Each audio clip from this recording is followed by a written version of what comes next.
This is the, what is it now? I think this is the fourth hearing of the Subcommittee on Transportation and Housing and Urban Development, and we are now engaged in talking about livable communities. Over the past few years, this subcommittee has urged the two agencies that are part of this subcommittee's jurisdiction to work together to help communities coordinate their transportation and affordable housing plans.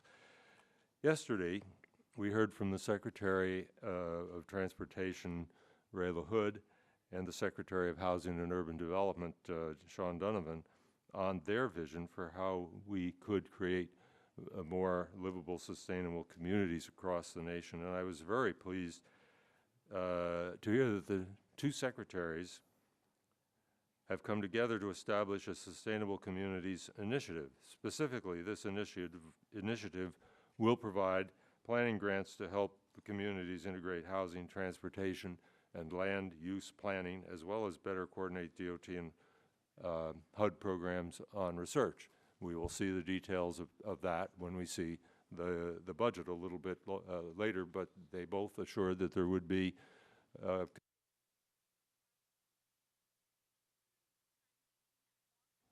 how that initiative might function.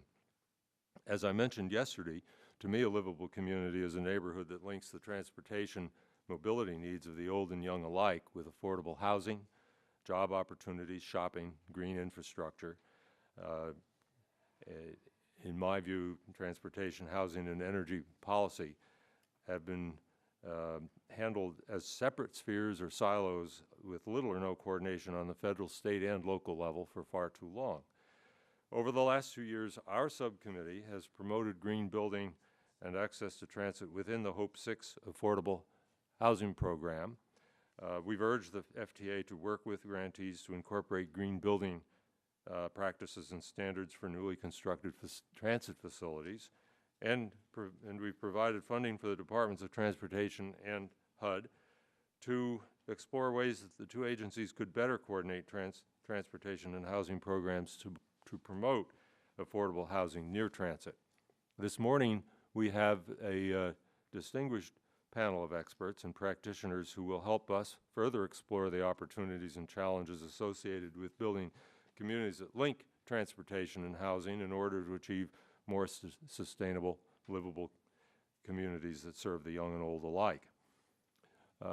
From my left to my right, we have Robert Puentes, a senior fellow in the Metropolitan Policy Program at the Brookings Institution and an expert in transportation and housing policy. We have Mary Leary, the senior director of Easter Seals Transportation Group and has extensive experience in transportation, housing, and healthcare issues facing our aging population. We have John Norquist, who's president and CEO of the Congress for the New Urbanism and former mayor of Milwaukee, Wisconsin. And to my right, we have Grace Crunican, is the director of the Department of Transportation in Seattle and previously served as the Secretary of Transportation for the state of Oregon and the Deputy Administrator of the Federal Transit Administration. So we have government people at the former and present at the municipal level. We have the think tanks, and we have the nonprofit organizations that work in this field. We look forward to a lively discussion among the few of us who are here, but usually some more people do come in, and always on this day there are a number of different subcommittees that are meeting at the same time, and so that we take what we get. We're going to have a good discussion as we seek to build these sustainable communities for America. With that, let me recognize our ranking member, Tom Latham from Iowa, for any comments that he would like to make. Thank you, Mr. Chairman. I'm not going to really make any statement other than, yesterday our hearing was abbreviated somewhat by votes, and I'm looking at the schedule here. What I see this morning, the same thing may happen again. So I look forward to the testimony. Thank you. If everybody is merely waiting for the votes, then we'll have a quick discussion among ourselves and maybe get it all discussed before anybody else can get their words in. Well, so let's hear from the panel. Your complete written statements will be in the record. If you would sort of contain your comments at this stage to 5 minutes or thereabouts, that would help us move forward. And we will perhaps have questions of you for the record from us or the staff or from other members as they come in afterward. I hope you will respond to those. So with that, we'll start first with Robert Puentes. Thank you very much, Chairman Over, Ranking Member Latham, and members of the committee. I'm pleased to be here today and very much appreciate the invitation. The purpose of my testimony is to discuss the connections between housing and transportation and the need for integrated planning as a way to drive decisions that lead to productive, sustainable, and inclusive growth. In so doing, I would like to share some thoughts about how I think federal policy can strongly influence those decisions. Between now and 2030, it's anticipated that this nation will develop another 213 billion square feet of homes, retail facilities, office buildings, and other structures. That's 2/3 the amount of built space in the United States today. How and where we accommodate that growth carries far-reaching implications for the health of our environment, our energy security, and our economic recovery, and will continue to impact our metropolitan area's success and our ability to compete globally. Unfortunately, at the precise time when this nation desperately needs to prioritize its limited investments and resources, given the economic downturn, federal policy is only slowly coming into focus. There are several problems. First, the federal government is absent where it should be present on such critical matters as stimulating metropolitan problem solving. Next, federal policies addressing housing and transportation are compartmentalized and ultimately fail to make the necessary connections with land use. Third, in addition to being separated, some related federal policies actually seem to work at cross purposes. Mr. Chairman, this subcommittee should continue to play a critical role in the push for better and more integrated decision making and reward problem solving that crosses disciplines and joins up solutions. Going forward, we need a three-pronged strategy. First, the federal government should lead by embracing a new unified vision for transportation and housing policy. As directed by this subcommittee in 2007, the Federal Transit Administration and the Department of Housing and Urban Development established a joint working group to coordinate activities between the two agencies. This has been a worthy effort, and the recommendations from this group should be prioritized. However, given the myriad additional needs to coordinate between HUD and other transportation agencies, especially the Federal Highway Administration, the FTA HUD working group should be elevated to a DOT HUD working group. The federal government should also lead by directing the coordination of long-range housing and transportation plans.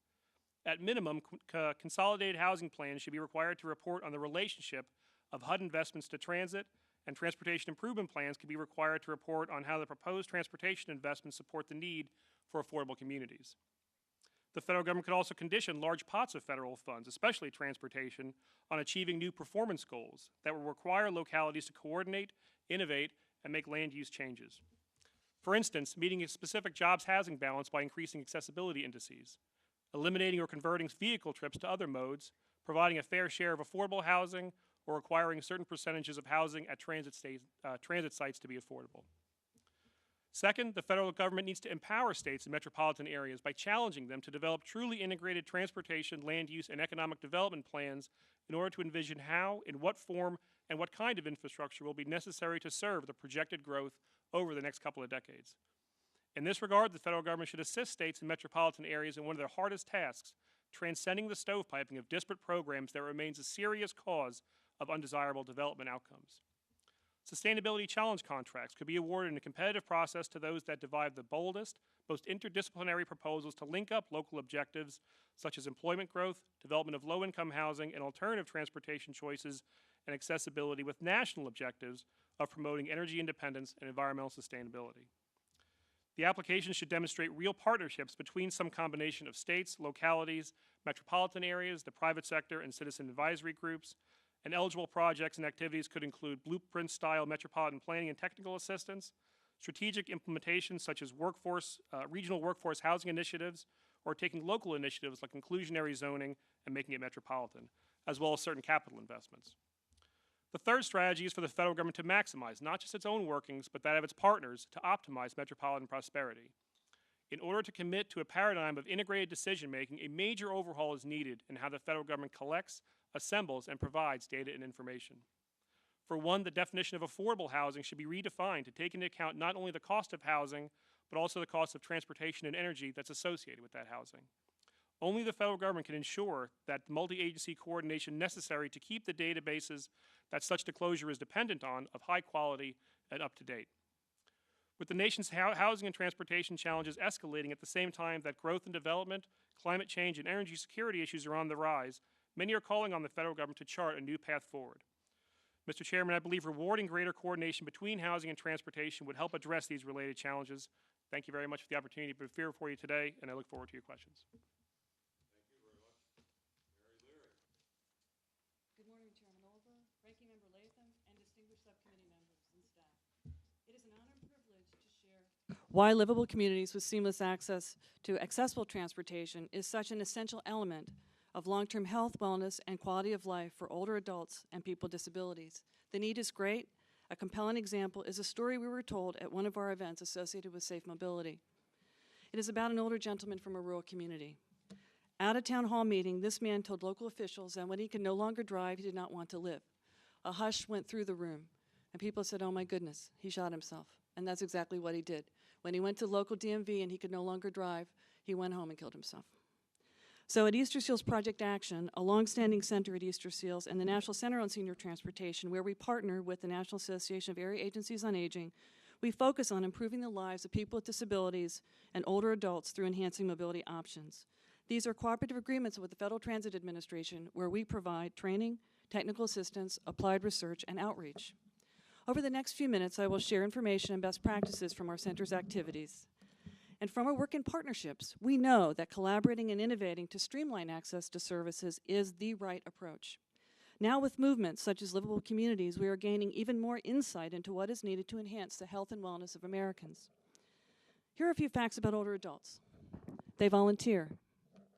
They help raise grandchildren. They're caregivers.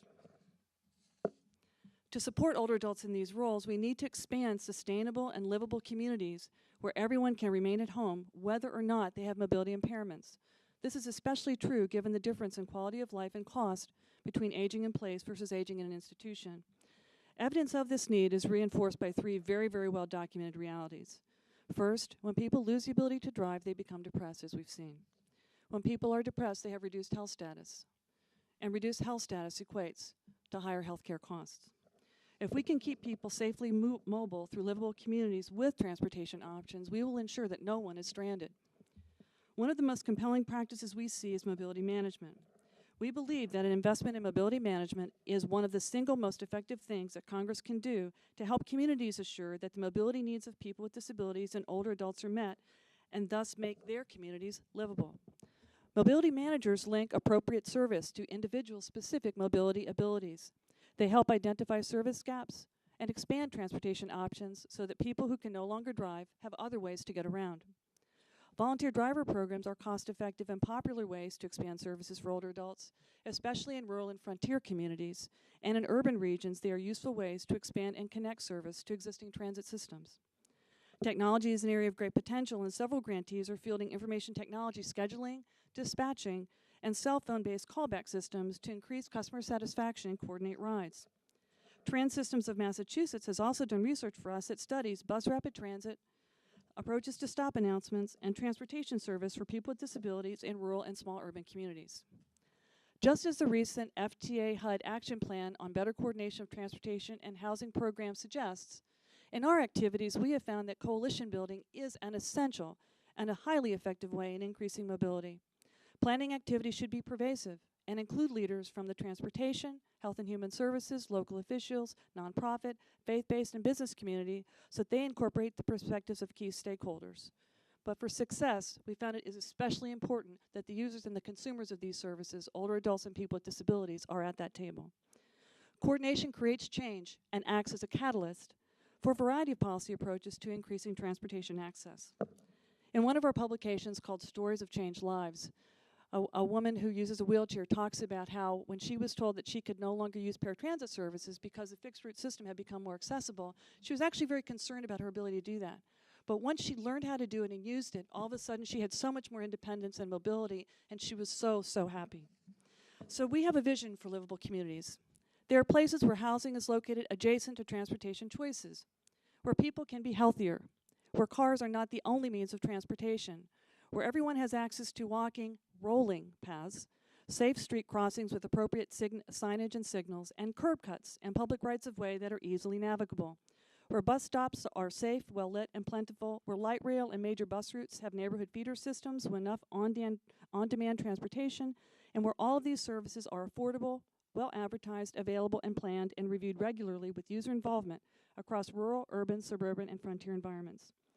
The American dream cannot be realized without a viable and sustainable transportation infrastructure that is a part of livable communities. Thank you for your time, your support, and your vision. We need your guidance and leadership to help our country be a place where everyone can live inclusive, independent lives, and we can continue to benefit from the wisdom and experience of older generations and ensure the multi-generational neighborhoods that we all know we need. Thank you very much. Norquist. Thank you, Chairman Olver and Ranking Member Lathan. I'm John Norquist, the CEO of the Congress for New Urbanism, a group of 3,500 architects, planners, traffic engineers, developers, real estate investors, and in this climate, some former real estate investors. We are proud to have been involved in some federal policy in the past. The design guidelines for Hope 6 were written by some of our members under Henry Cisneros' administration at HUD. We're very concerned about the design criteria and federal programs, and so today I want to talk to you about transportation and its intersection with housing.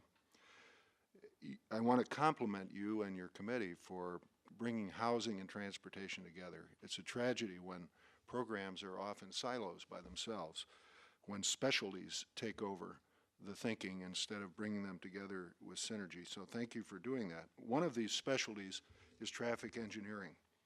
Current road policy has focused on highways, arterials, and collectors as individual road segments with the goal of reducing congestion by adding lane capacity and separating the street from the built environment.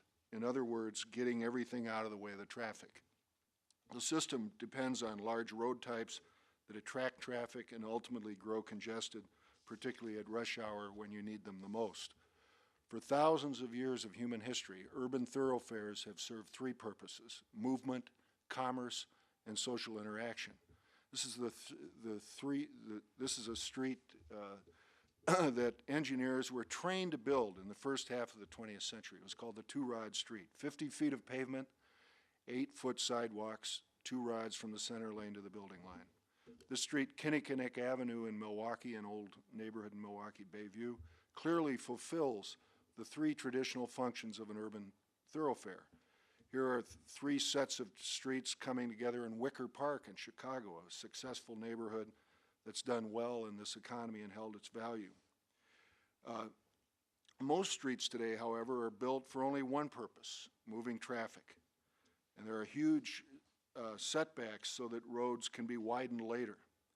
There's no money left over then for sidewalks, so people end up having to walk on a dirt path along an arterial.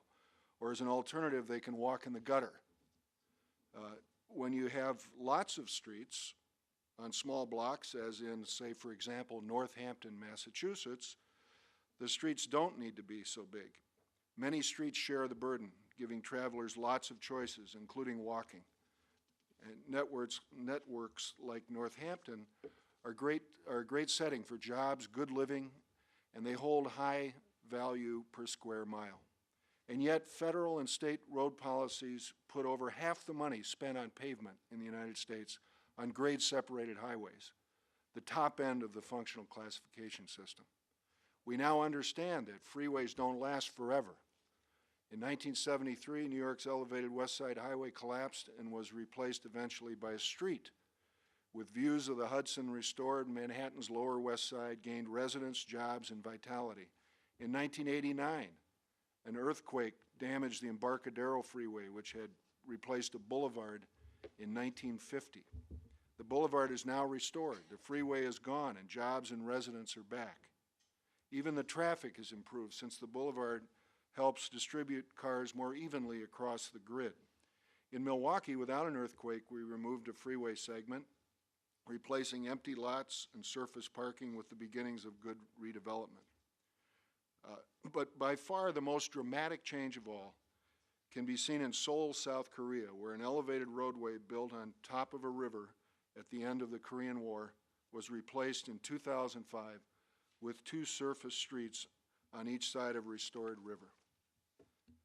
This is the man responsible, Lee Myung-bak, who was elected mayor in 2001. See how happy he is?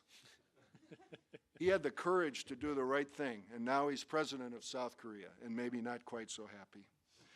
He was successful because he embraced the complexity of the city. Rising above the narrow concerns of traffic specialists, he saw the whole, the combination of river, neighborhood, and infrastructure as greater than the sum of its parts. CNU and our allies at the Institute of Transportation Engineers have collaborated on exciting reforms to make transportation work for people and communities, not just for vehicle movement. In cooperation with FHWA and EPA, we've developed a manual that provides design guidelines to resurrect the street, the avenue, and the boulevard. These are road types that federal and state departments of transportation should allow and encourage. Let's start to plan urban and suburban transportation movements around highly connected networks of streets and transit rather than just individual road segments. We need to better appreciate the value of networks like this one, The Plan of Washington, D.C. by Pierre L'Enfant. The street network absorbs and distributes traffic just as wetlands absorb and cleanse water. And the grid serves as a setting for valuable economic and social activity, just as the wetlands provide rich habitats for diverse plant and animal life. We've learned that paving stream beds isn't always the best answer. Street networks, especially when connected with transit, make life convenient and strengthen the bonds of community. They also dramatically reduce household driving and lower household greenhouse emissions. Residents of Atlantic Station, a new neighborhood with a walkable street network on the site of an abandoned can plant in Atlanta, drive an average of 8 miles per day compared to the regional average of 34 miles per day. Through its partnership with the U.S. Green Building Council and the Natural Resource Defense Council, CNU helped create the nation's first certification system for green development on the neighborhood scale. And to qualify, these green neighborhoods must have highly connected networks of walkable streets with at least 150 intersections per square mile, including alleys, which just happens to be less than the 158 intersections per square mile in, for example, Wausau, Wisconsin, just to name a community at random, of your chairman, David Obey.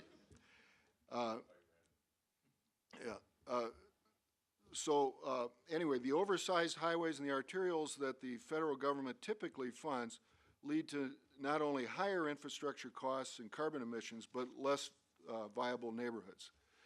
These road designs should no longer be the centerpiece. They should no longer be promoted as the preferred option by federal policy. They should be an option, but not the preferred option.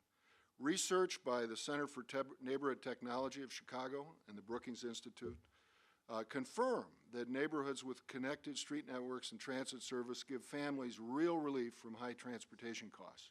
Consumer preferences show that people are eager to live in complete, convenient, walkable neighborhoods.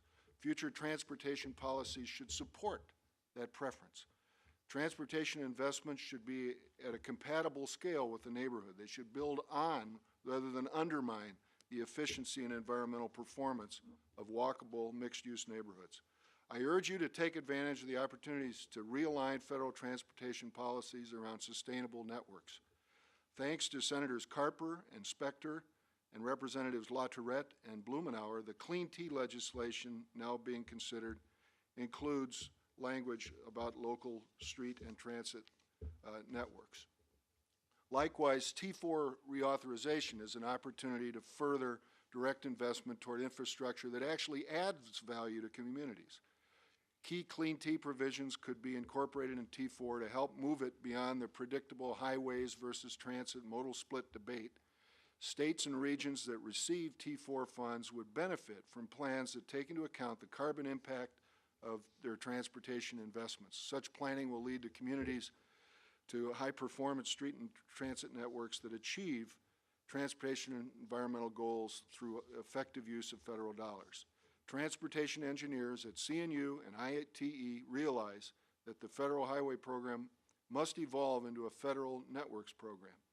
Congress can help speed that transition by asking FHWA to extend its successful context-sensitive thoroughfares project to provide research and guidelines for sustainable networks formed by those streets. Our new president, Barack Obama, has declared his commitment to reforming and improving transportation. We need only look to the Internet, employed so effectively by his campaign, by his election campaign, for a telling example of how 21st century transportation systems should work.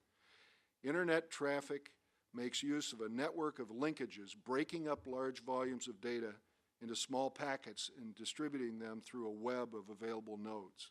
It's fast and it's reliable.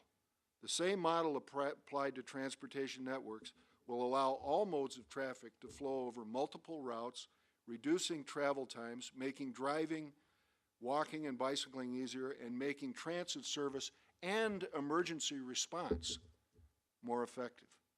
CNU, the Institute for Transportation Engineers, the Center for Neighborhood Technology, and the T for American Coalition, which we're a partner in, are ready to help you to get transportation moving in the right direction, adding real value to America's communities and economy. Thank you. Grace Crunican. Thank you. Crunican. Chairman Olver and Mr. Latham, thanks for hosting this hearing today. I think it's an important one. It's long overdue, and I'm very pleased to see the two secretaries were here yesterday. It's a good step forward. My part, when you said experts and practitioners, I'd be on the practitioner side of things. And I'd like to walk you through several projects in Seattle. I'm first going to start with the three of the key principles we use in doing our transportation and housing coordination. And as I go through the presentation, I just want you to keep in mind that Seattle is already built out for the most part. If you're going to build a new project, you're going to tear down what's there now and recreate. We don't have any green fields to speak of. It's mostly infill and redevelopment. We have narrow streets and relatively dense neighborhoods. We have accomplished a lot through leadership and coordination of the mayor, council, and the region. And there's a lot that we've learned from CNU and others as we've made progress in Seattle. We have a long way to go, but I'd like to walk you through some of what we've done. In 1994, Seattle adopted an urban village strategy to concentrate new jobs, new housing, and services near one another in a small, tight area. These policies make walking, biking, and transit, as the other speakers have noted, very viable options for us. Our concern for housing and housing affordability has been enhanced by Mayor Nichols' Race and Social Justice Initiative, and he's asked us to coordinate with the communities much more closely than we have in the past, and it's made a big difference, as was mentioned by Mary, that the citizens most affected have the most intelligence, in my opinion, to add as to what they're looking for. The mayor also challenged us to make Seattle the most walkable and bikeable city in the nation, and that's no small feat in Seattle because we have quite a few hills. Seattle is a desirable place to live, and we've enjoyed a strong housing and economic market over the last 2 decades. We were sort of the last to slow down with the most recent recession, but during the time from 2000 to 2008, the median price of a single-family home increased 73% in 8 years. It went from $270,000 to $468,000 by the end of 2008. While the annual median income only increased 31%, which was from $49,000 to $64,000. To combat this, Seattle has in place some requirements and incentives for affordability in new developments. 3 of Seattle's aging subsidized housing communities have seen a rebirth through the Hope 6 funding over the last 10 years. This housing has been built near transit and in coordination with transit. I think an important thing for the committee to understand in the relationship in a person's pocketbook, the highest expense of most people have is housing, and the next highest expense is transportation. And the difference between owning a car averages about $667 a month for a car, and it's $72 for a bus pass in Seattle. If you take that difference and you turn that into a mortgage, a 30-year mortgage, you can buy $90,000 more of a mortgage if you give up a car. And with that in mind, we have a little thing on our website where a citizen can go in and measure what the situation is and figure out if they don't want to try a program we have, which is called Way to Go, which individually allows people to figure out the change in their life and what they can do to use bus passes, and we have a program, Zip Car, Rent a Car, in order to make their life equal to what they had before, but leverage that $90,000 toward a mortgage. We are working hard to protect our region's landscape from heavy commuter traffic and environmental damage. Mayor Nichols began an initiative with the Conference of Mayors in order to take up the Kyoto Challenge at the local level.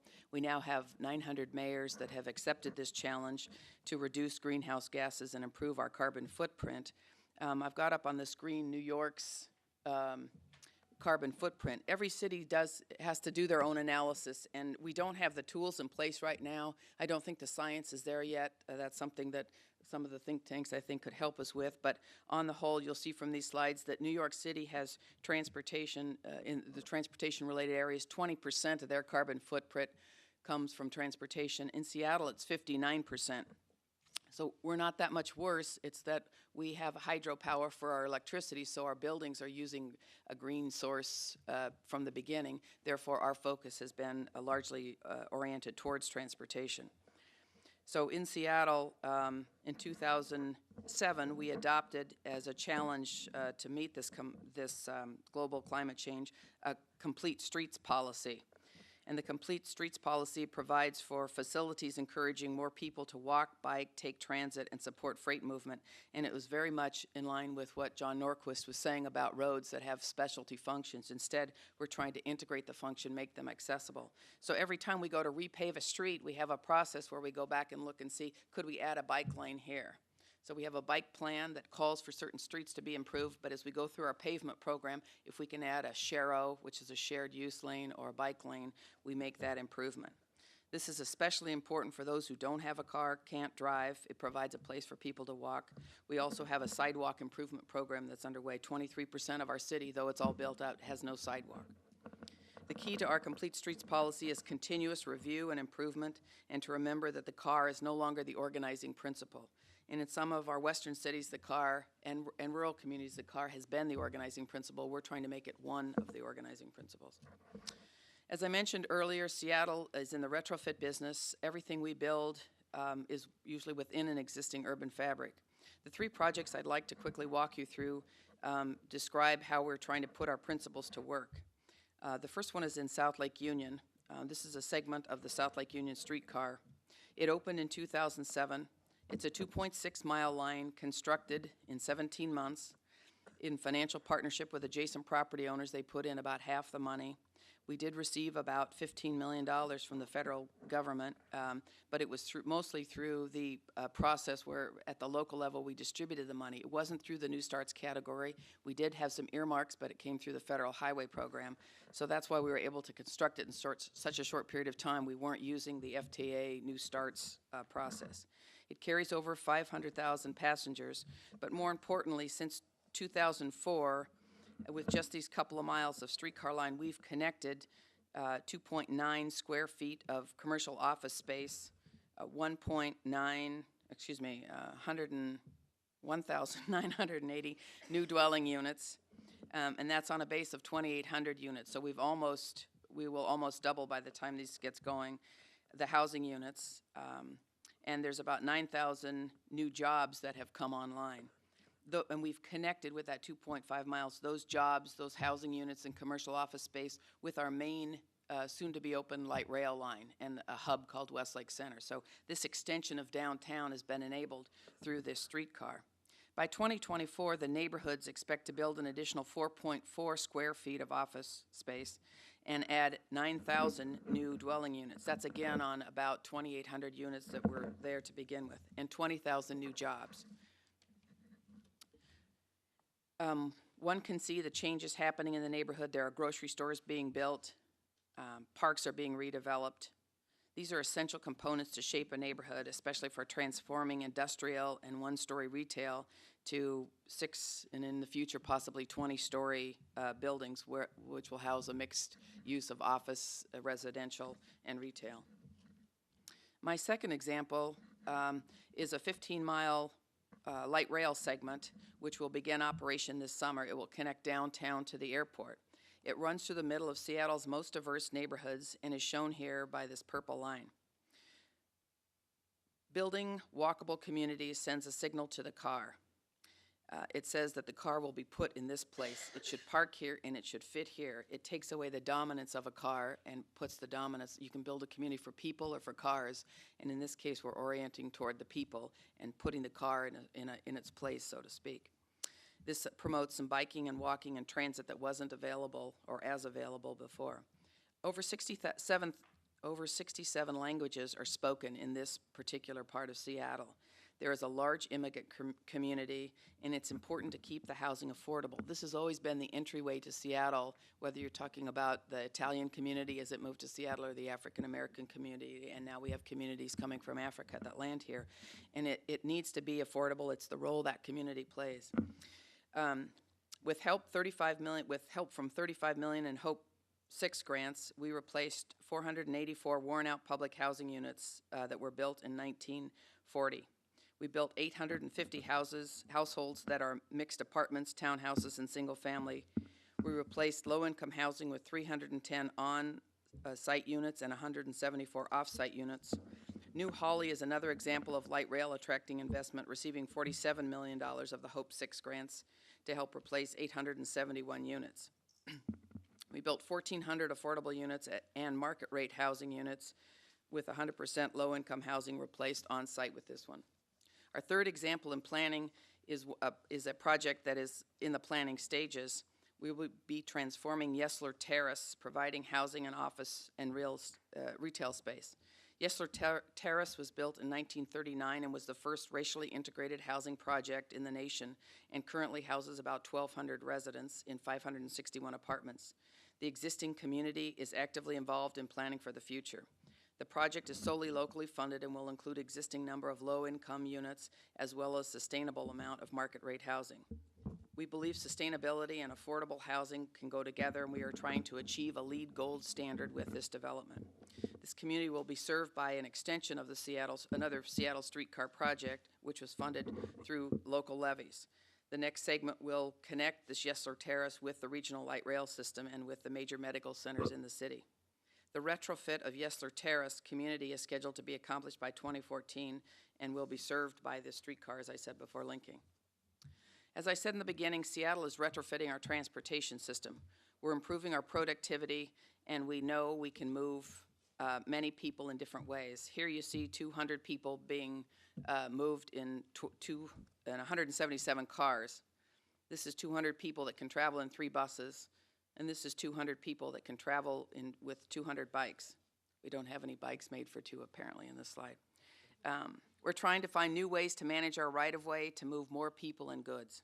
Mr. Chairman, Mr. Latham, we know resources are tight and we are trying to get a better return on taxpayer dollars. Thank you for your efforts to do the same with the multiple public policy goals we've been discussing here today. Well, these have been very interesting, very provocative, I must say, comments that have been made by each of you, completely, I may go back to the written questions that staff has prepared, but let's start here.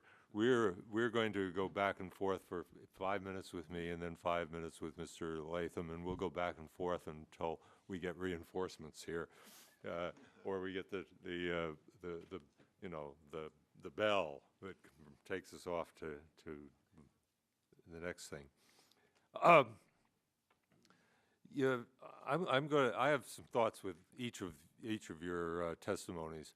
Mr. Puentes, you put forward a very strong case for comprehensive planning. We have regional planning agencies which do the planning for all of our transportation infrastructure in that silo. And they also have the responsibility of doing the economic planning, the same regional plan, at least in my area, they have the same responsibility for doing regional economic development planning and for the concept of a regional housing plan. But then in my state, and it must change, we do not have strong counties. We virtually eliminated them in the southern part of New England at least. And but I think in some places in other places in the country, the counties are strong, and I don't know exactly how those relate to the local communities. In my state, the real question of who plans land use and who plans zoning and so forth, all of that stuff ends up being done by at the local level, and you have very much patchwork quilts. The overall regional plans may be required for getting certain federal funds in some of our silo ways of looking at it, and how do we get around that, I guess is the question. The other point that I wanted to make is that in your comprehensive plan, we really need something in all those comprehensive plans that ties energy and economic development and housing and more broadly economic development and transportation are a three-legged stool in essence for our future, it seems to me, at least those. And Ms. Crunican has mentioned a carbon footprint. So the question of the carbon footprint and what are the implications for energy usage in any of our transportation or our housing plans seem also to be. How do we get around, though, the business? How do we bridge that gap between the local community planning? How do we do that in a political way and effectively? Thank you, Mr. Chairman. It's a very difficult question to answer. I wouldn't pretend to say that I have all the answers. The local prerogative for local planning is something they hold very dearly, no doubt about it. And I'm sorry, thank you. And trying to understand that they're not going to voluntarily give up their prerogative for local planning is not going to be easy. There is, however, a new imperative, I think, that we're facing in metropolitan areas all across the country. And there is an understanding that the uncoordinated nature of how we plan our communities has ramifications that are not always that positive. In the Northeast and the Midwest, you gave examples in your district and other places, the hyper-fragmentation of localities within metropolitan areas is well understood. Metropolitan areas or localities in Pittsburgh and Chicago, places with literally hundreds and hundreds of local jurisdictions, each with their own local land use planning powers, is very difficult to overcome. So we know all that. The large counties in some southern metropolitan areas, like this one here in Washington, present a different problem. They're very powerful, large counties of 1 million people or more, like here in Fairfax County, and so they kind of act as their own kind of de facto regional organization. And so that regional planning is challenged with them as well. All that said, I think that there is an opportunity for the federal government to incentivize the kind of planning that I think many localities in metropolitan areas are now willing to experiment, to innovate with. We have seen tremendous examples. We've heard from Seattle and some other places in Minneapolis, Denver, Sacramento. There are numerous examples of where metropolitan areas and localities are coming together voluntarily and trying to devise their own solutions to how to bridge these tremendously difficult challenges that you talked about. I think the federal government, through leadership and yes, a little bit of money, can incentivize those kinds of plans and not direct how it's done, but allows localities and metropolitan areas to define their own visions for how they're going to grow in the future. It's certainly not easy, but I think if there are some incentives there that the federal government can provide, we can start to bridge those gaps. Sounds like bribing them to do this rather than extorting them or something like that. Well, more about, indeed, but I think it's more about unleashing the innovation that we know that's there. The Wired program, the federal program, I think did that as well. There was an urban partnerships initiative that the federal government had with the transportation department over the last couple of years with, maybe it's not a little bit of money, but it helped unleash those great ideas that are out there. And the willingness, I think, for folks to do something different is palpable. I think the federal government I think we're going to need to talk more about the incentivization, how we set up incentives that can be effective and will work. Mr. Latham. Thank you, Mr. Chairman, and I would indulge you if you wanted to go longer on your questions also. So we don't have anybody else here. We can break the rules a little bit.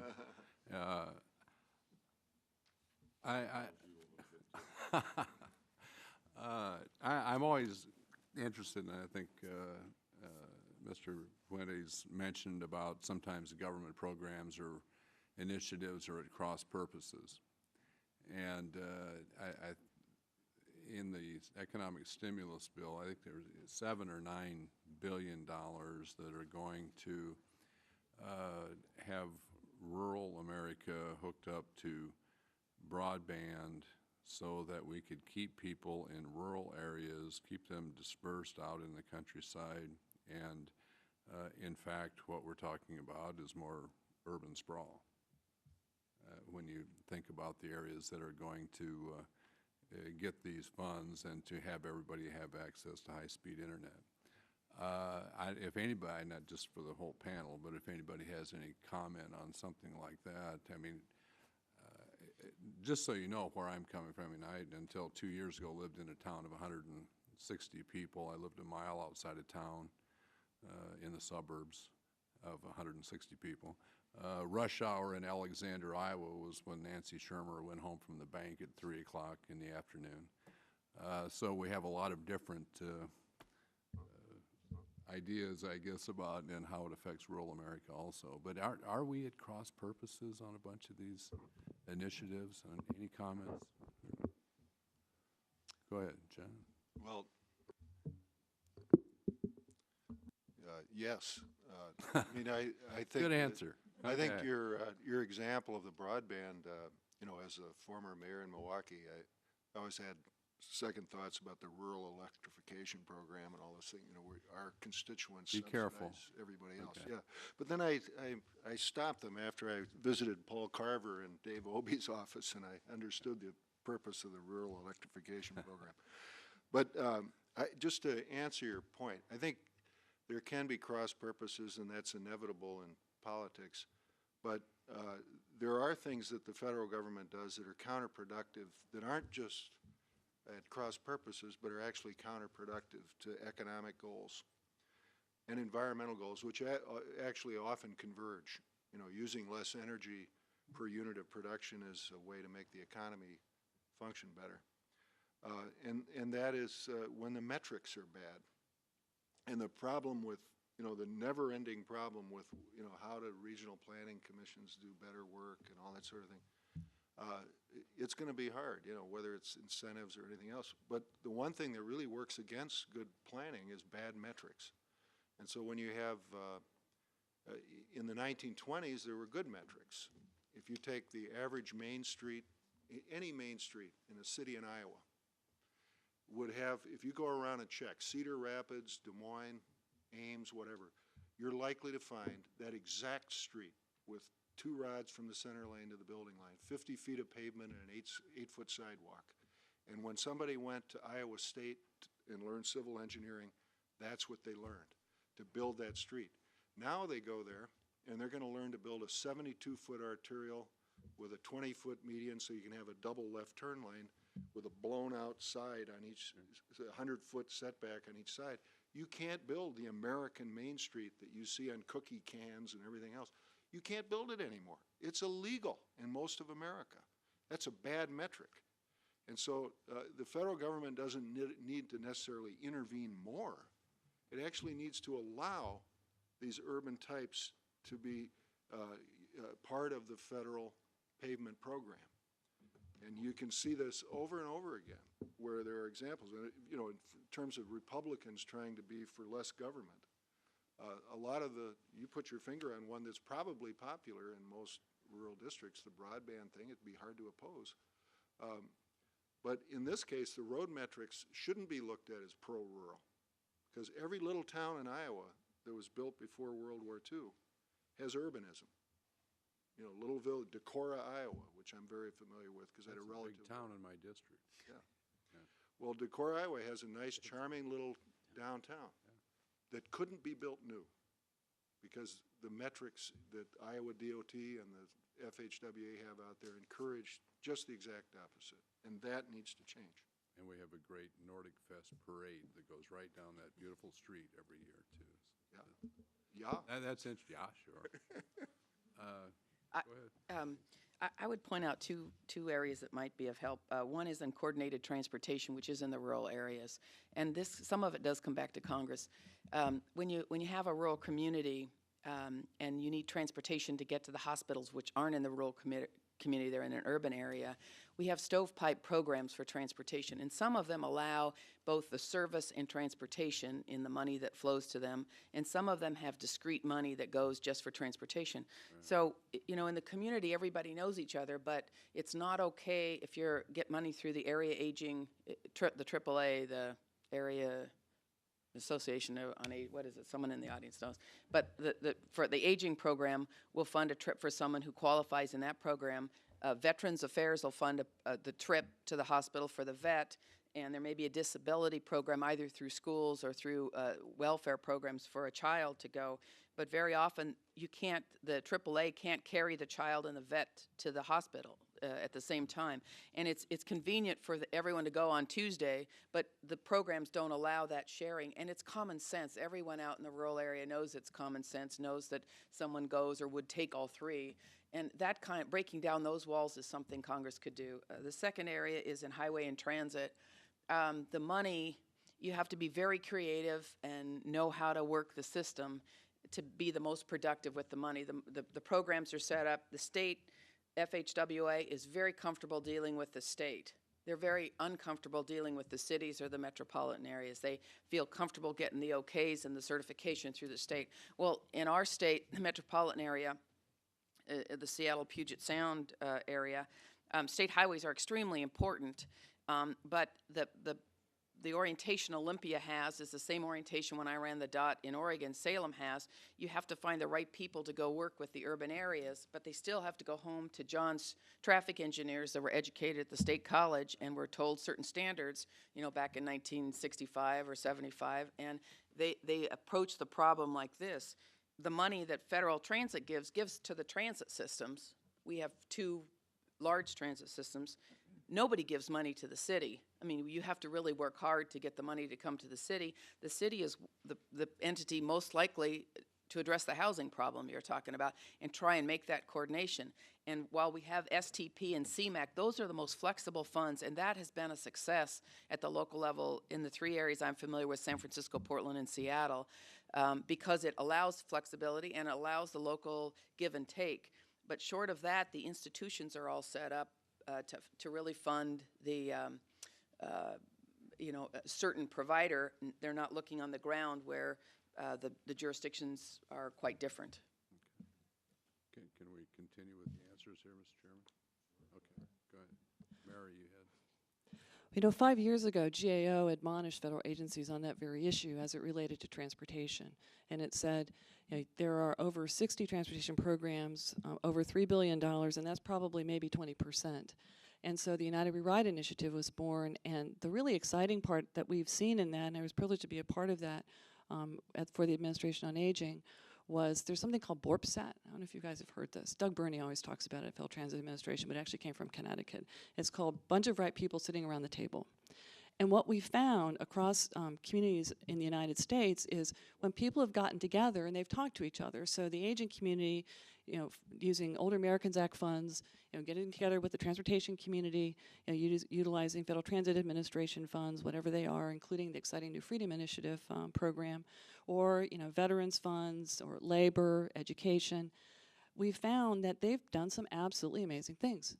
You know, in some places, there were perspectives that they were going to have to cut Medicaid funds because, and then therefore there weren't as many medical rides available, and they were actually able to still reduce Medicaid funds for rides by opening up and increasing the accessibility of the fixed route system. They did that in Pennsylvania and Pittsburgh, which is, they're doing a lot of really interesting things there, and interesting things across the United States. And just recently, I mean, this has continued on, the Administration on Aging and the Federal Transit Administration just fixed a long-standing cost-sharing issue that has just been making people crazy at the local level. So you can now take Older Americans Act Title IIIB funds, or any Older Americans Act funds for transportation, connect that with Federal Transit Administration funds to put some of these programs together. So there are some successes. We have been trying to break down those barriers, and that work is ongoing, and there are a lot of people still very dedicated to that. Thank you. Okay, thank you, Mr. Chairman. You know, I think we're going to have to ask some, to put together some questions from the staff, new ones around this issue of stovepipe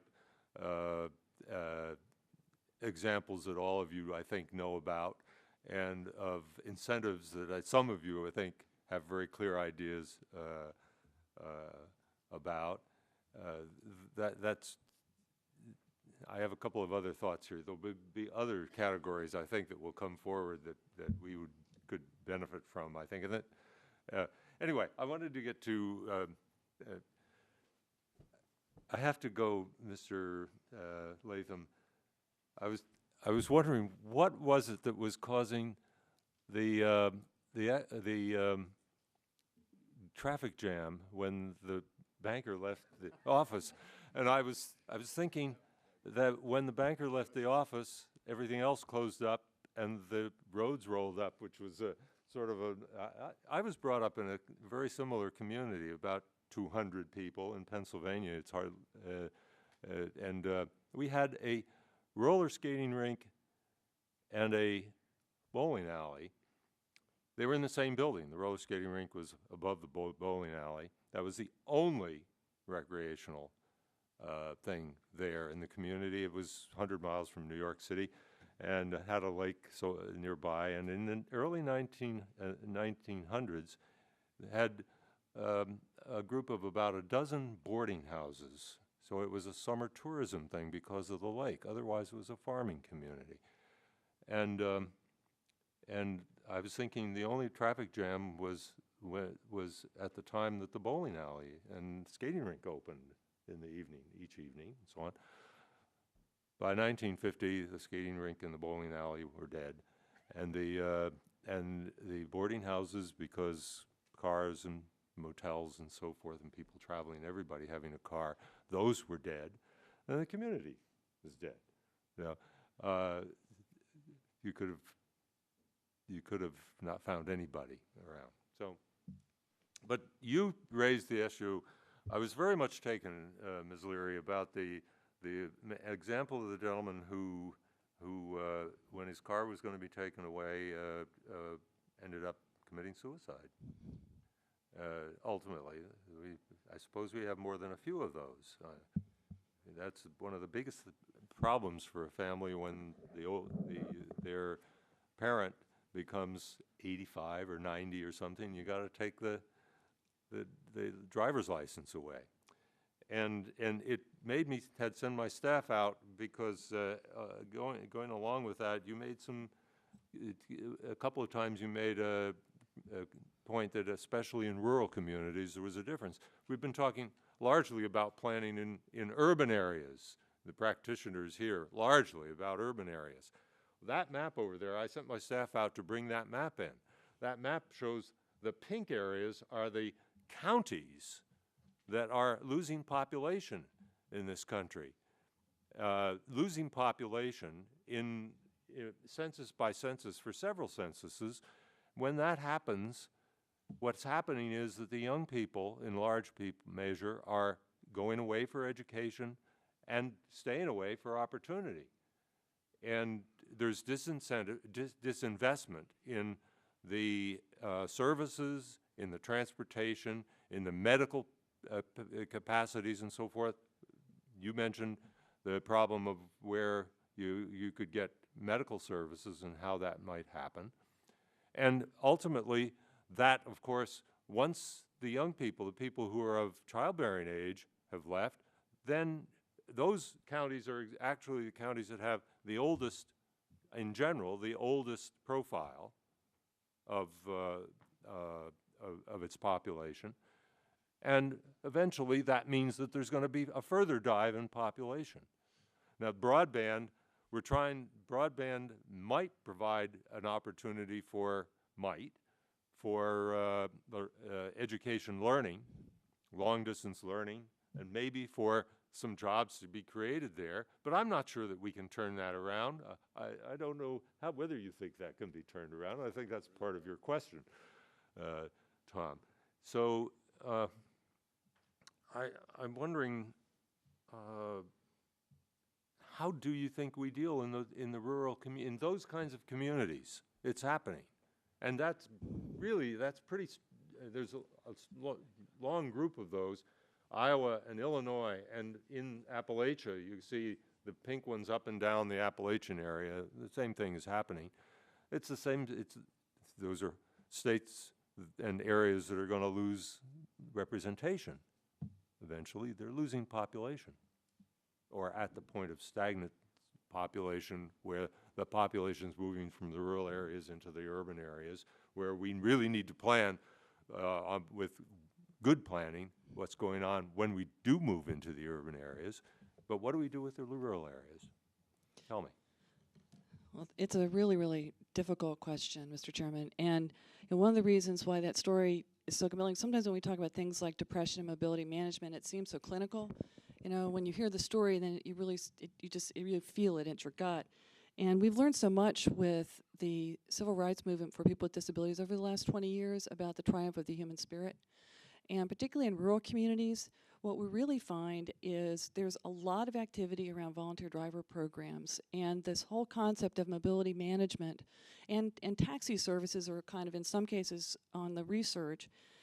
There are also a lot of social services that are still there, and you know, as you've noted, there oftentimes are not a lot of services in some of these communities, and you've really got to leverage what you have.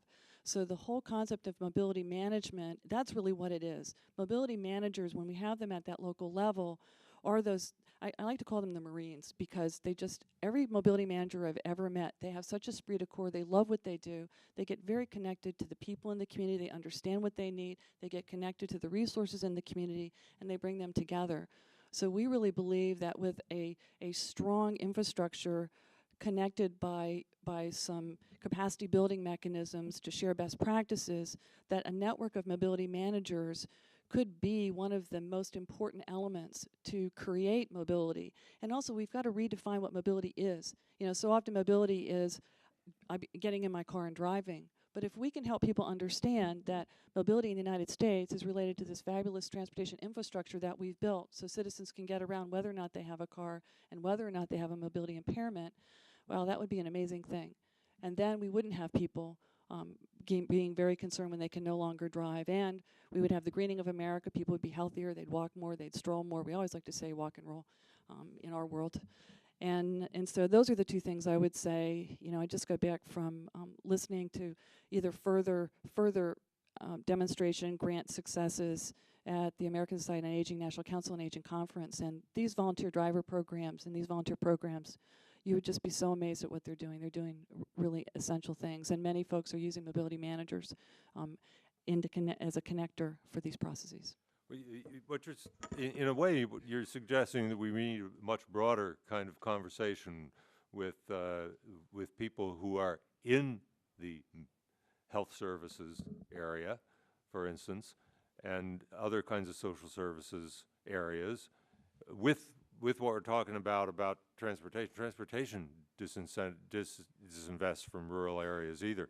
One of the people who came and talked to us earlier said we ought to remove a whole lot of the roads in order, I guess, to make the possibilities for agribusiness to be more successful and allow for larger family farms at the very least, if there were going to be any left. I'm not sure. But mobility management, the question of incentives and what connection our two departments have to make with other departments and other subcommittees to think about this in a more comprehensive way. Anybody else want to talk about this? Yeah. Well, first of all, on the question of repopulating rural areas or any area where you have a government program, I would approach it with a little bit of humility. I mean, the Mao Zedong tried to repopulate the rural area with the Cultural Revolution, and that didn't work out so well. And it, you know, so instead, I think a better way to look at it is not what program could cause a place to repopulate, but look at maybe there are some programs that are actually causing the problem in the first place. And I've already mentioned road metrics, but let's just look at Fannie Mae and Freddie Mac, which have been in the news a lot. But one aspect that they have, which wasn't intended, but ended up having some side benefits that have been devastating for rural, small towns, medium-sized towns. Getting back to Decorah, Iowa, let's look at that, for example. Or when Freddie and Fannie both have rules that say that no more than a certain percentage, 20% in the case of Freddie, 25% in the case of Fannie, can be non-residential. And so the impact on that in New York City is not much, because you have the first floor and then 30 stories of housing, so the building's not going to be more than 25% of non-residential. But if you go to Decorah, Iowa, and you have a traditional Main Street with the first floor and then 2 or 3 stories of apartments, which was built, you know, throughout the history of these Midwestern or Northeastern cities, then all of a sudden it doesn't fit into Fannie's secondary mortgage market, and then all the other banking institutions copy that regulation. And why did they do it? They did it because they wanted to have Fleet and Magic and all the other mortgage companies not, you know, have some way for them not to be dominating the business. So that was a restriction they came up with. The unintended side effect of it was to not be able to build Main Street. It was an unintended side effect, but it should be removed. When you're reviewing Fannie and Freddie now and looking at it and trying to figure out what to do with it, I would get rid of those, the 20% and the 25. You mentioned bowling alleys. Why isn't that bowling alley in that town in Pennsylvania anymore? Well, one of the reasons is parking restrictions. If you look, particularly in the Midwest where this started, somebody went to a planner, maybe it was an alderman. We think it started in Ohio. If you talk to Don Shoup at UCLA, he has sort of studied this. And somebody went to a planner and they said, how many parking spots should we require for a bowling alley? And for some reason the planner said 5. 5 per lane. There's only 4 bowlers in each lane, but 5 parking spots. And all of a sudden you start seeing these mega bowling alleys being created with giant parking lots everywhere. And so you get down to, you know, what it should be. There should be no regulation. That should be between the property owner and the person that's going to the place. You know, if they want to have a parking, you know, you could restrict it maybe, but you don't want to encourage it. So that's why your bowling alley's missing. And that's why small bowling alleys started disappearing all over the country. So the intervention turned out to be counterproductive. It was in a silo, like Grace was talking about. And this is an issue that I think can bring Democrats and Republicans together. If you look at these things, a lot of the impacts are really nasty from a social justice standpoint. You get rid of the grid, you get rid of all the streetcars in the country like federal policy did in the end, and then you start hurting poor people really badly. Well, and you look at the expense on the taxpayer from doing these things. From a Republican standpoint, it's the same thing. I don't think that I'm looking for ways of repopulating the rural areas so much as I'm feeling great concern for the degradation of the quality of life for those who remain. Yeah. To the point where somebody turns out the light, yeah. Essentially. So don't mistake my thought for thinking that in all but 4 of the counties of North Dakota that we were going to suddenly switch, and I don't even think that they particularly want it, but whatever. Anyway, back to you, Tom. Thank you, Mr. Chairman, and interesting debate, and I enjoy the references to Decorah, Iowa all the time. It's a great community there. Mary, a couple things. First of all, thank you for all the work you've done, and Jennifer on the agriability over the years, and that's been a great partnership. My mother's probably going to kill me if she ever finds out that I say this, but your point about the health of and mental health, well-being of a senior citizen. My mother's 90 years old. She was just turning 90. She's 92 now. But at that time, she was just diagnosed with breast cancer and had a mastectomy, which I know she'll kill me for saying that. But and at the same time, she had lost her driver's license. And she's living in Alexander, Iowa, and where you have to go 10 miles to get a gallon of gas, gallon of milk, any kind of services, doctor, anything. And of the two, it wasn't even close. Losing her driver's license and losing her mobility was far more devastating to her than her medical condition. Yeah, I don't know, and Chairman just talking about repopulating and growing those communities back. I'm not sure it's possible, but there's no alternative for her really as far as to get anywhere other than to drive herself. Fortunately, she's got a daytime driver's license now that she can go 10 miles. Fortunate for her, I'm not sure about other people on the road, but she is back, so she can go to church and all these good things. But I'm curious, in Seattle, there's an article about the restrictions on land use. I don't know if you want to say anything, Mary, about that, but I'm curious about how the restrictions that there are have increased, and you mentioned in your testimony about increasing the cost of a dwelling by $200,000, and there are different aspects to that, but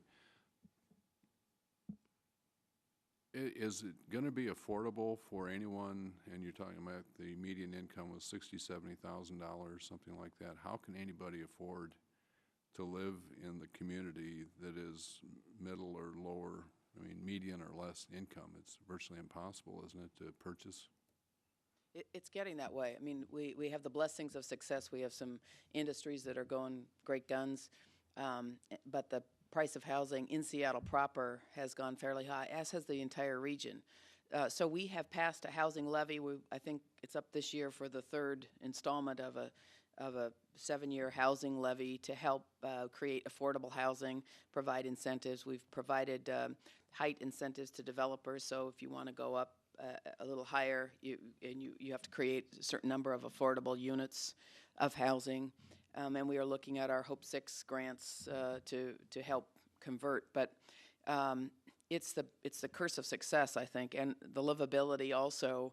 It's a highly desirable place, assuming you don't mind a little rain once in a while, to live. And the jobs are, I think we have something like over 80% people have high-speed internet service in the city. It's an extremely literate city, and it's got high density. So it's a high-performing city, but the cost of housing is beginning to scare everybody.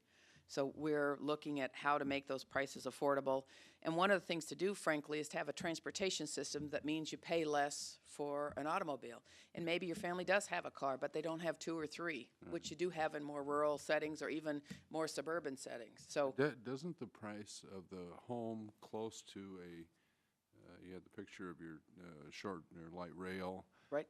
If your home is closer to that, isn't the price higher? Doesn't it make it more expensive? It does. It increases the value of your home to be located next to a transit station.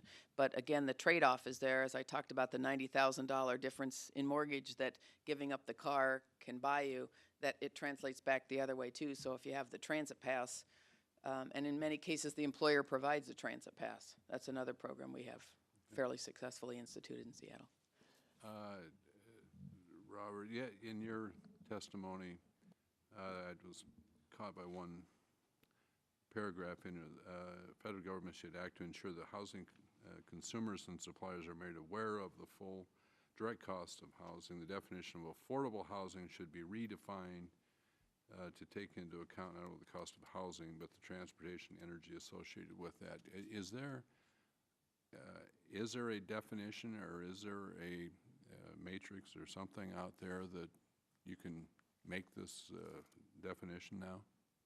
We're working on it. I think we're getting there. The reference was made to a group called the Center for Neighborhood Technology in Chicago.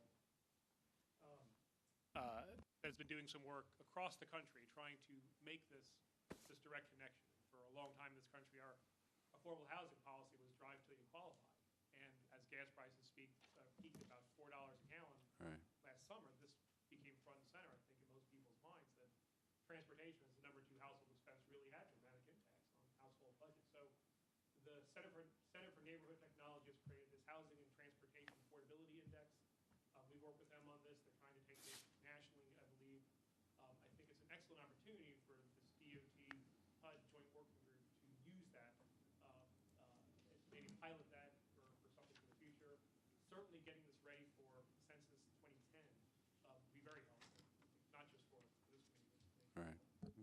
Thank you, Mr. Chairman.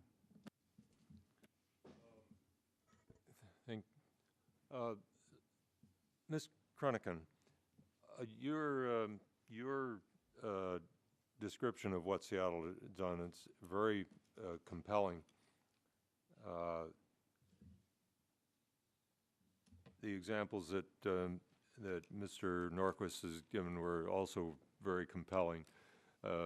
In a broader kind of a picture, yours were very much associated with one large city. Yours were a few here, there, good practices and so forth. In the case of Seattle, the geography has sort of dictated that you don't really have more space, I think, in part. You're sort of between the Sound and a large lake or something like that, Right. or a mountain, and maybe it's the mountain that's beyond the lake or whatever, and you're contained. And so you're doing infill, and things are being removed and better things put in place. And each time you've made big improvements. I think that must be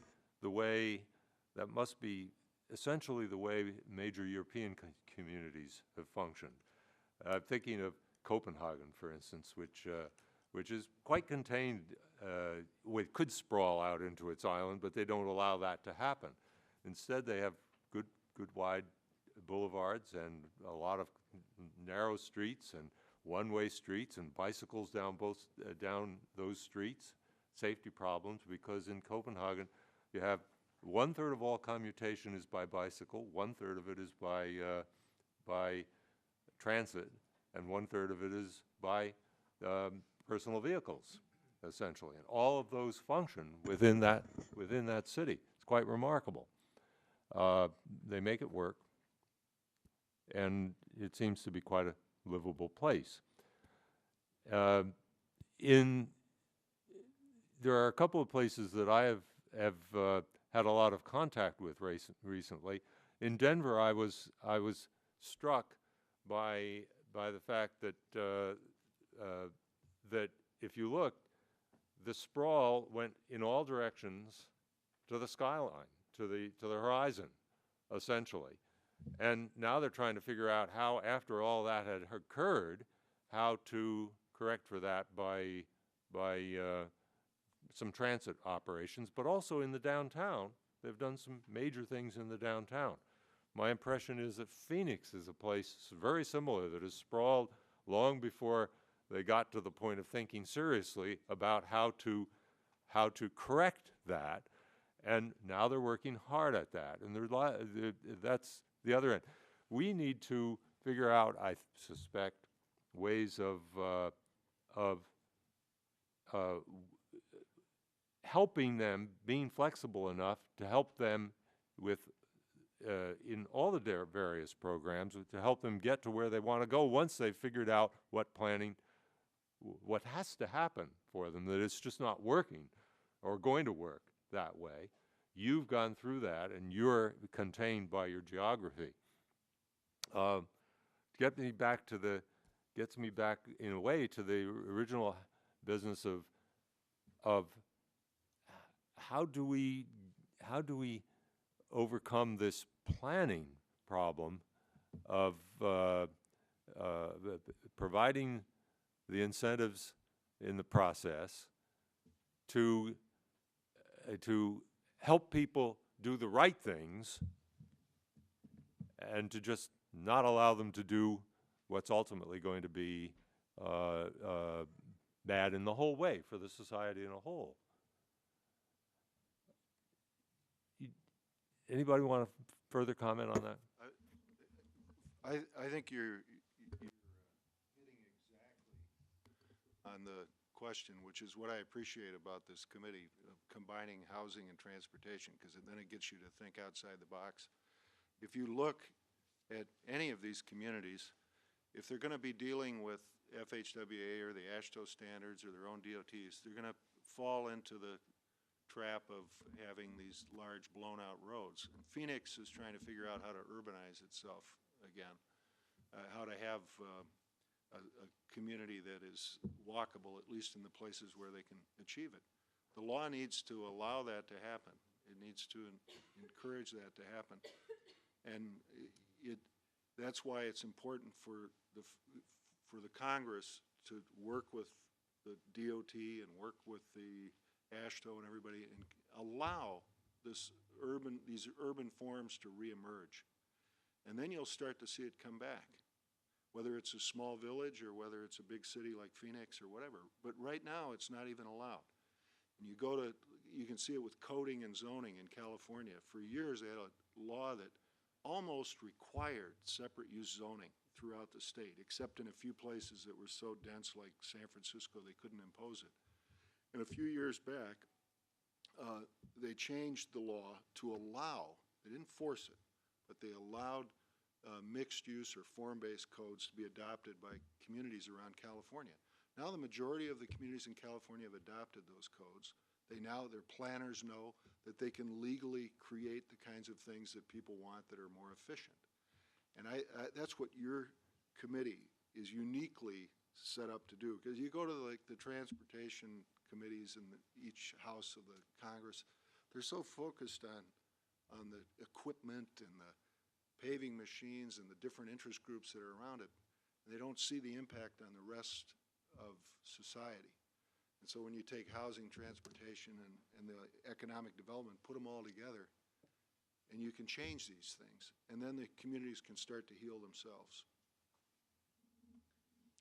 Just to build off that, I think that's a great comment, that there's a lot of places where the federal government should lead because of the sheer size and scope of some of these issues. There's other places where the federal government, frankly, should get out of the way and enable places to do good things. And I think that there is an assumption in this country that the decentralizing nature of growth that we've seen over the last couple of decades is only the result of people voting with their feet. And this is the preferred lifestyle, and this is the regions are growing because that's what people wanted to do. And certainly some of that is true, but there are direct policies that actually encourage this growth to occur. So on the federal level, we know that the modes operate on a very unlevel playing field. For example, in the highway program, the highway funds are sent down to the state level at an 80-20, 90-10 match with no restrictions really on how that money can be spent. The states have almost complete discretion in deciding where the money goes. On the transit side,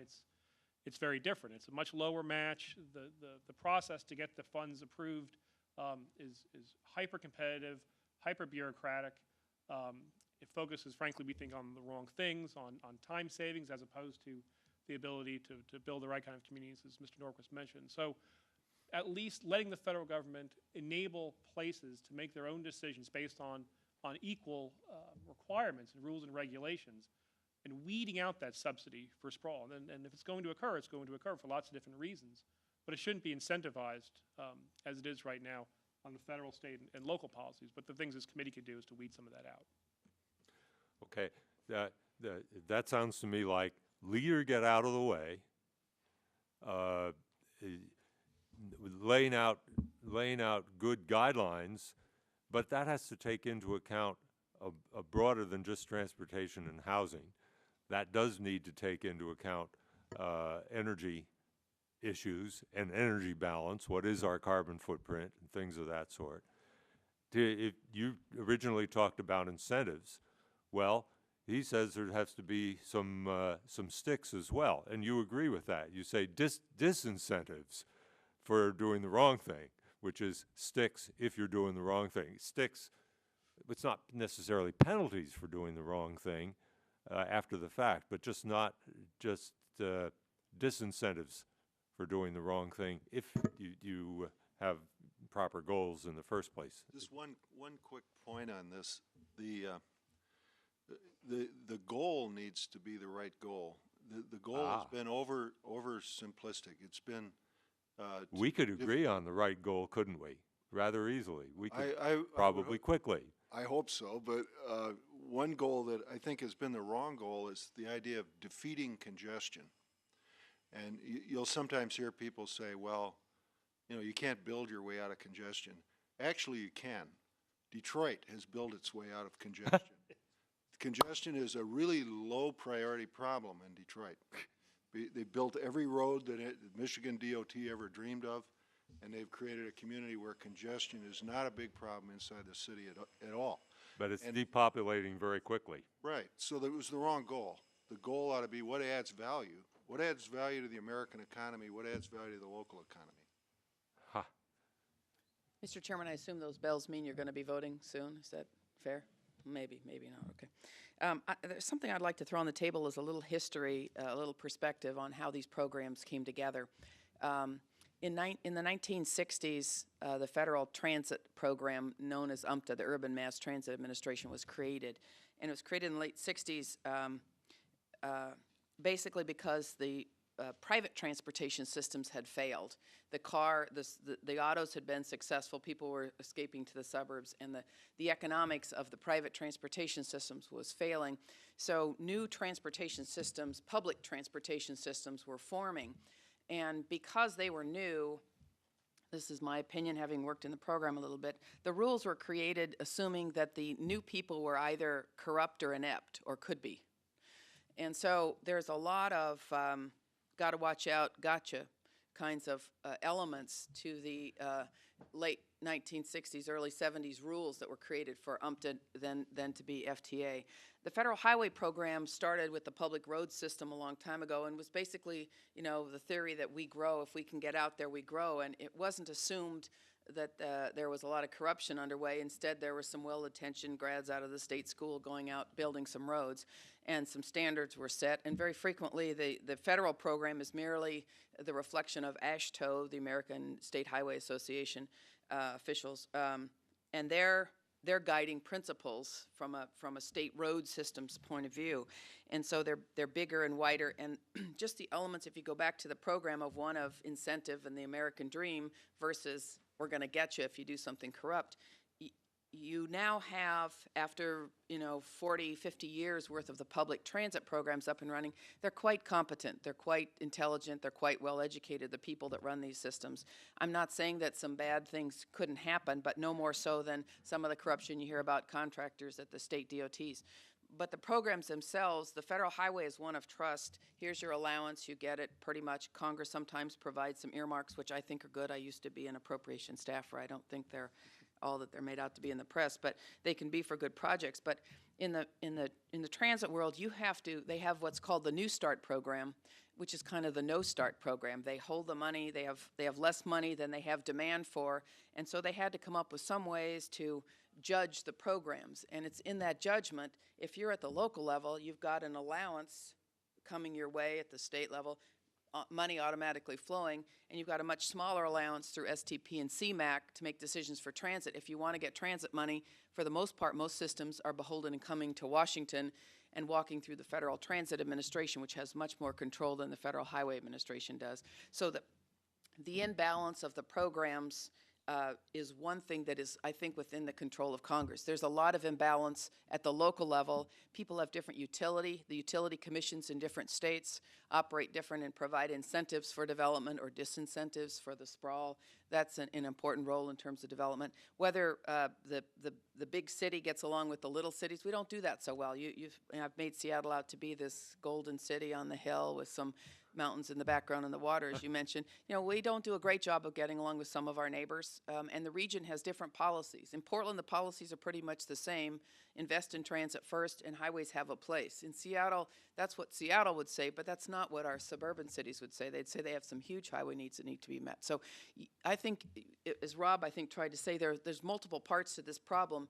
The piece that's in Congress's hands can be to equalize the programs, highway and transit, and can be to help just ask for some of those connections. If you're the education programs, the VETS programs, the Area Agency on Aging programs. I think you can do a good job there. Yeah, I am impressed. But in the case of Seattle and Washington more in general, you have been, for a big state, population-wise, sort of right among the top 15, certainly at the lower end of that top 15. You have probably the smallest impact from the foreclosure crisis of any state that size or larger, by a large margin. Seattle doesn't seem to have enough of a foreclosure problem to even have triggered the HUD's definition of how a city might get money for neighborhood stabilization program. So Seattle has something to be emulated, I think, in the way. I think perhaps Oregon is in a similar way. That's just more or less of an aside. We have probably 10 minutes here. Marcy, if you are ready, we've been waiting for reinforcements here, and I'm sure you would have had a great deal to say. If you have something to say, I'll let you go, and then Tom, rather. Has Mr. Latham had an opportunity to? Oh, we've right. had several rounds, actually. All We've right. gone back and forth here several times. So we'll let you go for a bit here, if you want to. I'll give several minutes to Tom, and then you, and then we will close, and I won't speak again. All right. Whichever way you want to go. All right. Well, I just wanted to thank you again, Mr. Chairman, for a most interesting set of hearings as we begin this new Congress, cutting across programs, more thematic, more, I think, valuable to the American people. So I just want to really thank you for your leadership in that regard. I'm very, very proud of what you're doing, and I'm proud of our subcommittee. And we want to thank all those here who've come to help instruct the country and for your dedication to the communities you represent and the organizations you represent. I apologize for being late. I just left a hearing in my other committee, Defense, on AFRICOM. Totally different subject, but you know, really, it's about development. And whether it's on another continent or here in our country, how to do it best, how to do it wisely. I was very interested to come in and to see this map up here. That's very instructive. I think it's probably, I'm actually a city and regional planner by training, and I spent half my life doing that before I ever got elected to Congress. So I think this must be the first hearing in my entire career where somebody actually thought about population, and they actually had a map when you walk in the room. So I feel, oh, this is really comfortable. I can get along here. And to have it instruct us as we move down into those census tracts as to how to build livable communities. I think for the part of the region, the part of the country that I represent, the northern part of Ohio along Lake Erie's south coast, the fact that our economy is different than other places in the country makes it particularly stressful right now. Unlike most of the growth communities in our country, which are capital cities and finance centers. I had a little discussion with Steny Hoyer yesterday. I said, well, Mr. Leader, it's, you know, you got an easier district than I do. You got all these government jobs that insulate you in downturns. And I don't think he took offense at that, but I said, you know, we don't have any landing pads. When something goes wrong in the economy, we crash because we are a production platform, both in industry and agriculture. And so we meet the global market head on. I was very interested in the representative, is it Crunican from Seattle? You talk about the growth communities in Seattle, and I'm curious, you talk about biotech, and are these private companies, or do they spin off a university, a hospital, or could you describe why that area is growing, that particular neighborhood that you talked about in your testimony? I'm interested in the economic underpinnings of it. Yes, we have both spinoffs from the University of Washington Research, the University of Washington Health Sciences, Life Sciences is there, as well as private firms. Zymogenetics is there. The Bill and Melinda Gates Foundation is locating there, a rather unique opportunity. But for the most part, it's biomed tech and private firms that are locating there. We have other combination. It's because of its diversity as well. Amazon is locating there.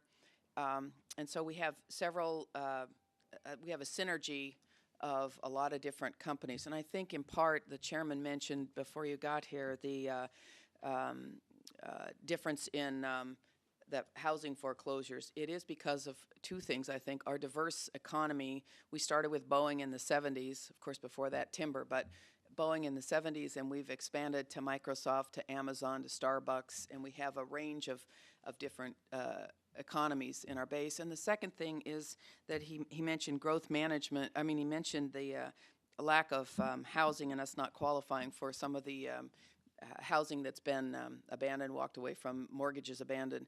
And I think a common element between Oregon and Washington is the growth management policies that have been in place, which are sort of a substitute for energy management policies 20, 30, and 40 years later. Oregon started in the 70s. Washington, I believe, passed theirs in the early 90s.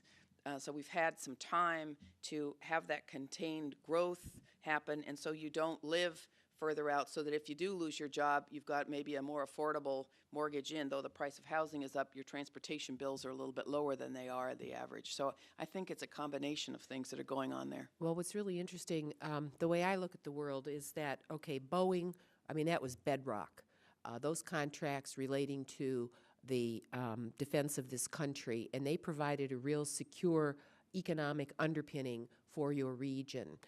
From that, you can spin off and the universities that contributed to the knowledge, I'm sure, that moved that technology forward. Microsoft locating there, I don't know the whole history of Bill Gates in your region, but there's no question that the defense industry spun off the computer industry and the high-tech industry all across California, the Silicon Valley, and then up.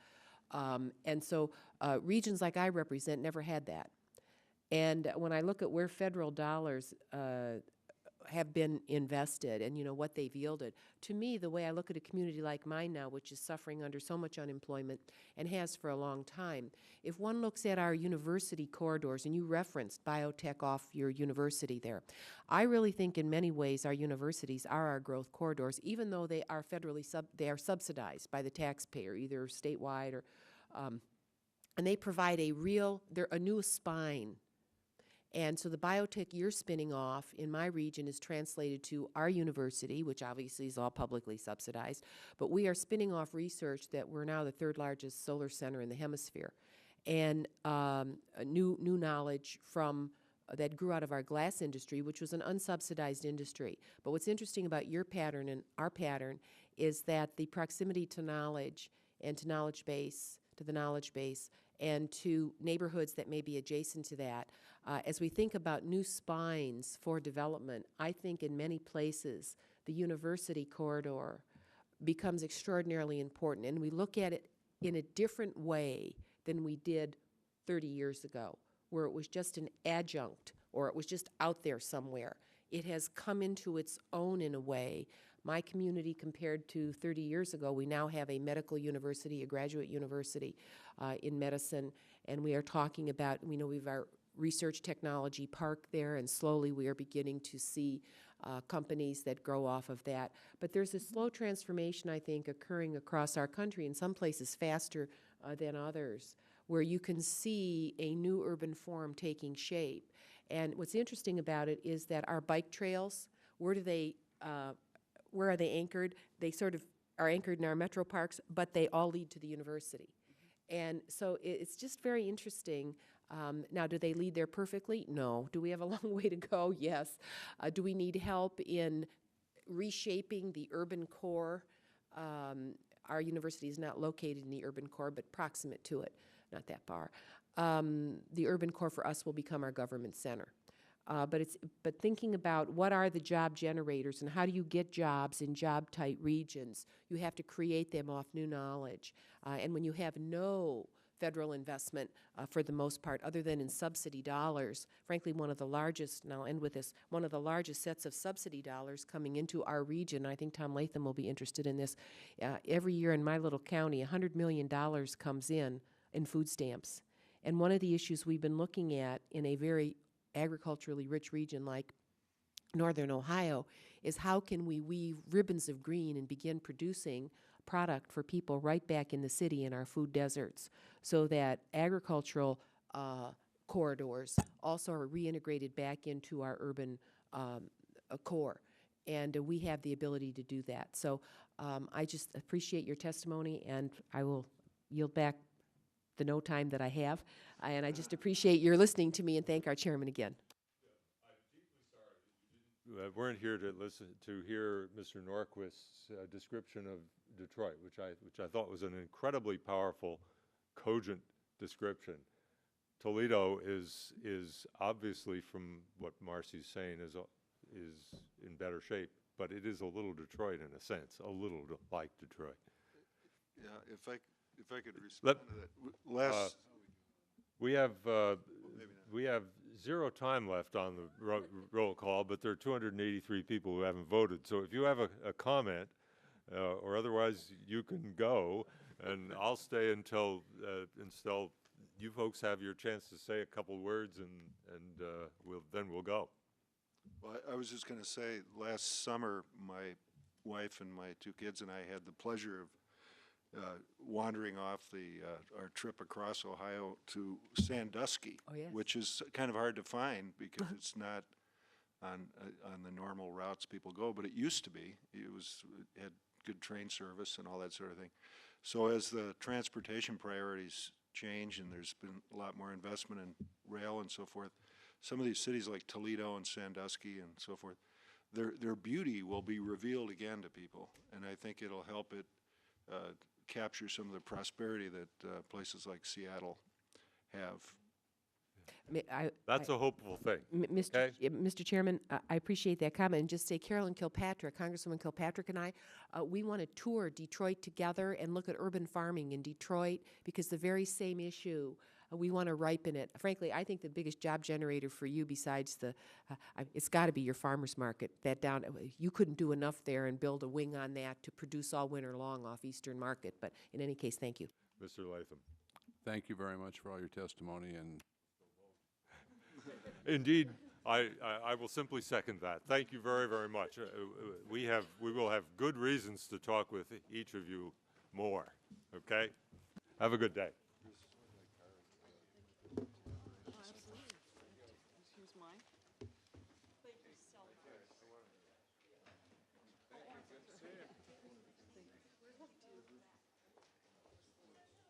Thank you very much. I will read your testimony. Thank you very much for coming. I really have Thank you.